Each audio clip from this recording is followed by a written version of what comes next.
All right, so hey, y'all, welcome back to my channel. It's Coach Key. I wanted to get on and do a strawberry letter today. And so, first off, I am a life and relationship coach. If you'd like to write into me for your situation and I can give you an honest opinion about your situation, you can contact me at askKey954@gmail.com. That is ASKKEE954@gmail.com. And I'll give you my honest opinion about your situation. I can either give you an email response or a um, live YouTube response. I think I'm just going to stick to doing them live on YouTube, so that way you guys can give your input and kind of throw in some input as well. So we'll go from there. All right. So I have a young lady here from Chicago who wrote in today, sent her strawberry letter in, and she wants a little advice about her situation. So let's jump in. Hey, Key, my name is. I'm from Chicago. I have a question, or maybe you can lead me into the right direction. So I'm talking to this inmate. He is in there for murder now. So some people can change for the better, but I just want to know, should I proceed with him or leave him alone? I ask this because my feelings are now involved. I've dealt with two felons before, and they would heavily depend on me and drive my car. I just don't want that to happen with this guy. He says he won't use me for anything once he gets out, but I feel like that's jail talk. I mean, will he be able to get a job or an apartment? I'm thinking long term. Help. All right, so first of all, thank you for contacting. Thank you for reaching out and writing your letter. And so I'm going to go ahead and give you my opinion. So, for starters, red flag number one, you mentioned that he's a felon and he's in prison and an inmate for murder. This is a humongous red flag. And this is one of the things that I try to teach and coach my young women to steer them away from men who are felons or who have who have criminal records and things, right? And so I'm sure you watched my other video, dating a felon and that sort of thing. And so this is kind of what brought your attention to contact me. Now, one of the problems with dating a convicted felon is that they don't have really anything to offer you, okay? And so, as I mentioned before in my video about dating convicted felons, there's three things, okay? And I'm going to switch it up a little bit. There's three things you need to consider when dating a man who's a convicted felon or who has a criminal background or record. Number one, we're going to talk about, there's three. So there's finance, family, and future. I'm going to call them 3 F's, okay? When you are dating a convicted felon, there's so many things to think about with this guy. Number one, you need to ask yourself, what exactly is his motive and what does he want with you? Now, if you were already married to this man, which it doesn't sound like you are, you didn't mention that, but if you are married to him, I can understand because that's your husband. You're supposed to stick this better for worse, right? Okay. But a lot of times when a man who's a convicted felon is pursuing you and trying to, get in with you, a lot of times he is looking for, he's looking for someone to use. And I hate to come off so strongly that way. And hopefully, you don't take that the wrong way, but I feel like you need to know, okay? You sound a little young by the tone of your letter and things of that nature. So, but I'm going to give it to you straight and I'm going to give it to you raw. A lot of the guys who are pursuing you who are felons or who have criminal records, they are often usually, their motives are usually not in the right place. And so a lot of times you're going to find, yes, he may tell you that he's not going to use you like the other guys did, but you're going to find that to be a lie most times because what does he want with you? He has nothing to offer you while he's in there, right? Right. So he needs money on his books and he needs commissary and whatever else they have in there. I don't know what all goes on in prison, but I've known a couple of people who've been. And so, I want you to just be careful, okay? I want you to be careful with the situation. I cannot tell you what to do. However, I can give you my input and you can kind of decide from there what you want to do.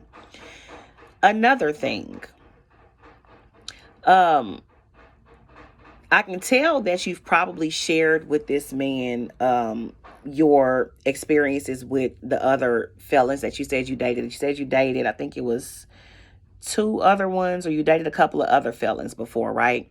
And basically they turned out to use you and drive your car and that sort of thing. Basically just use you, right? Well, this one's the one to do the same thing. Okay.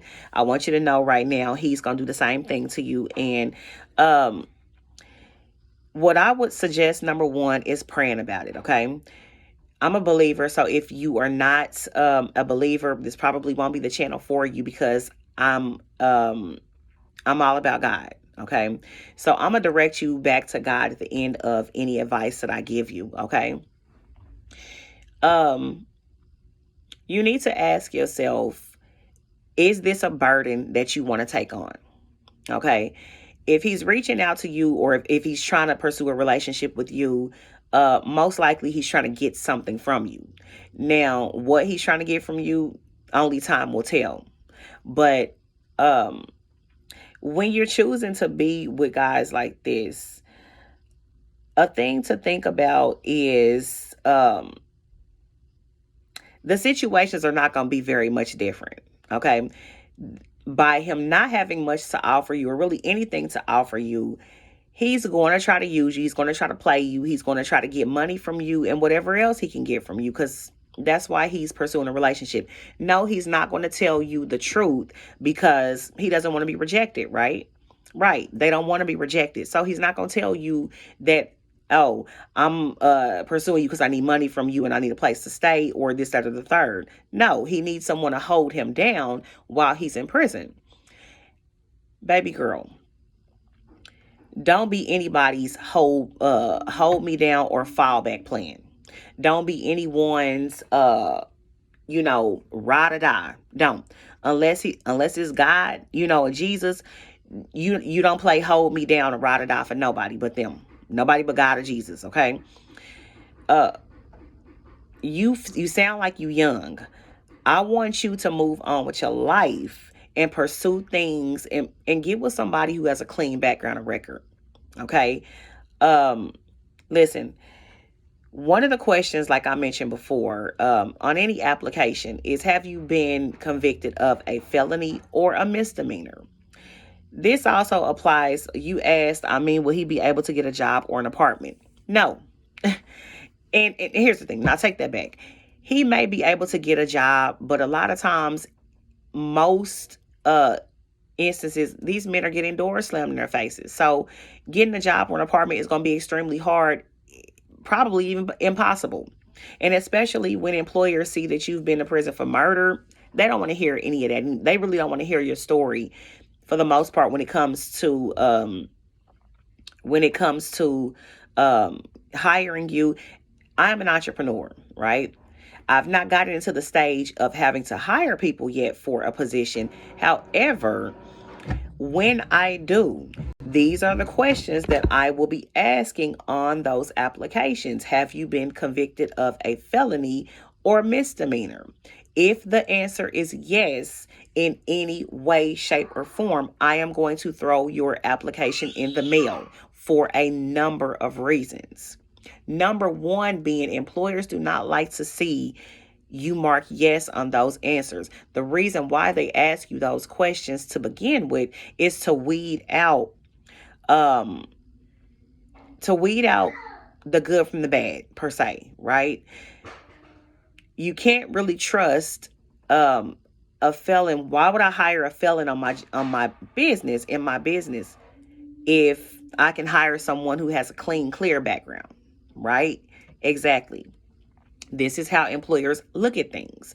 They look at it that way. They look at it as, I would never give a felon a chance. And there are jobs out here there, but they're going to be small jobs that he can't make a lot of money or really provide for a family. These are things you need to think about. Do you want a family? Do you want a man who's going to be able to hold things down for you and cover the bills or pay the bills, right? Think about these things. And I want you to ask yourself, is this a burden that you want to take on? Okay. Yes, it is jail talk he's giving you. He's giving you jail talk. Yes, he's leading you along because he needs something from you. So he's not going to tell you the truth as long as he needs something from you and he needs you to do something for him, right? He's not going to be honest about that. And this is something that I want you to understand and to know. They're not going to be honest with you about that. Okay. He's going to lie to you. He's going to tell you he won't treat you like the other ones. Another thing. One of the most common mistakes I see women making in the dating field is talking too much. When you are meeting a man, when you're dating him and, y'all are going about getting to know one another, stop sharing so much. I can tell by your letter that you've already shared how the other fellas have treated you based off of you said that he says he won't use me for anything once he gets out, but I feel like that's just jail talk. Of course it's jail talk. He's not going to tell you and be honest with you to tell you that he's just using you for whatever he needs you for. He's going to lie about it because he needs something from you. You can benefit his life right now. He has nothing. He doesn't have anything. So while he's in prison, he needs somebody to hold him down, send him some money and take care of him while he's in there, right? Baby girl, move on with your life. The best advice I can tell you is to pray about it and see what God says. But I would say to move along with your life and don't get involved. Okay. You said your feelings are involved now, right? Of course they are.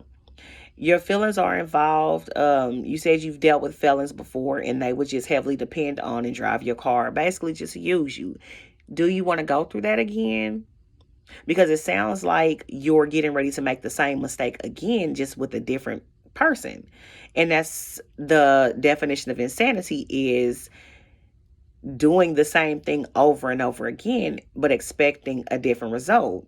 So what's going to happen is you finding yourself back in going down the same path, right?